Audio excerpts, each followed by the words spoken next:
The Lord can and will make your dreams come true.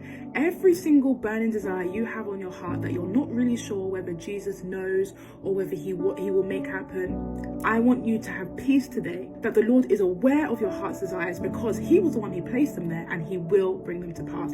Too many times we disqualify ourselves from receiving miracles of the Lord. I know for me, it used to be a thing where I would think that I was being too much of a burden for the Lord, asking him for things that wasn't really a need, and therefore I shouldn't be asking. I viewed myself as spoiled and ungrateful. I believed that the Lord wanted to give me breath in my lungs and a healthy body, food on my plate and water. Apart from that, I shouldn't really ask him more. And it really made me feel very burdened for a while because I just had all these pent up desires on my heart that I felt like I couldn't ask the Lord for because I have salvation, I have eternity, and I have food, water, and everything I need here on earth. So who am I to ask him for anything more? But the Lord told me that this is not true. The first recorded miracle we see Jesus do in the Bible is not healing, it's not bringing the dead back to life, it's not saving lives, and it's not casting out demons. No. The first miracle that Jesus did in the Bible was just turning water to wine. That was not a necessity, that was not a requirement. It was not a life or death situation. The people at that wedding could have still lived if Jesus didn't turn the water into wine. But Jesus wanted to. He recognized that this was not a life or death situation, but he wanted to bring joy and happiness to the people at that wedding. And so he decided to turn the water into the wine, not because he needed to, but just because he wanted to. The Bible makes no mistakes, and I think it's for a very particular reason that is the first recorded miracle that we see, because it points out the genuine heart, the loving heart of Jesus, that he is so interested even in the things that we think are mundane, even in the things that we don't think are so important. Jesus is interested and he wants to be a part of. For too long, I held back my biggest desires from the Lord, not knowing that he was the one who gave me those desires because I felt like I was asking for too much. But the truth is that I never ask him for too much from a God who owns everything. If the Lord owns everything, but the Psalms tell us that the earth and the fullness of it belongs to the Lord. So how can you ever be a burden?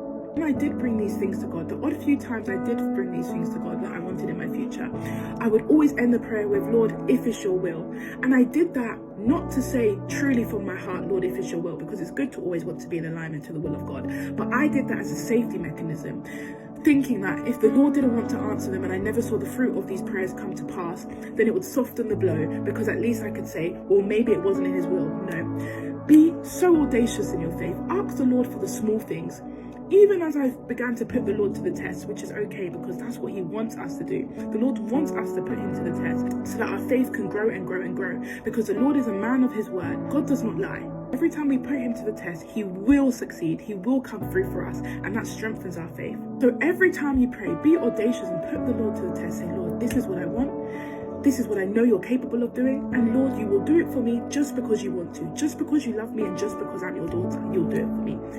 And watch it come to pass. Now, even in the small ways that I test God, I never forget one day I did a shift at work and I said to God, I was broke that week. I didn't have money to get a taxi back. And especially in the area that I live in, a taxi back home would be like £20 for a 5-minute journey. But then at the same time, that 5-minute driving journey would be like 45-minute walking. As I left out my house for that shift, I said to the Lord, please provide me a free way home because I just don't have money for an Uber tonight. And I thought nothing of it. In my head, that wasn't even a request. That was a joke that I made of him. You know what happened that night at work? I found out that one boy at my work lived on my exact road, like 5 doors down, and him and his girlfriend were going in an Uber to my road, and I got in that Uber for free. They didn't charge me a penny. And from that moment, I began to realize, wow, you really are the God who sees me and cares about the smallest things. I made a joke. I didn't even get on my knees and say, Lord, provide me a way home. I made a joke with him as I left out my front home. Lord, you better provide me a free way home because I don't know how I'm getting home tonight. And what did he do? He provided me a free way home. So don't disqualify yourself from seeing the miracles of the Lord in your life, because the Lord wants to bless you, but he needs your faith as permission to do that. Your faith is the permission that God needs to do miracles in your life. So I just want you guys to be reminded today that whatever it is your heart desires, whatever it is that you want, the Lord knows, and he will make your biggest dreams come true.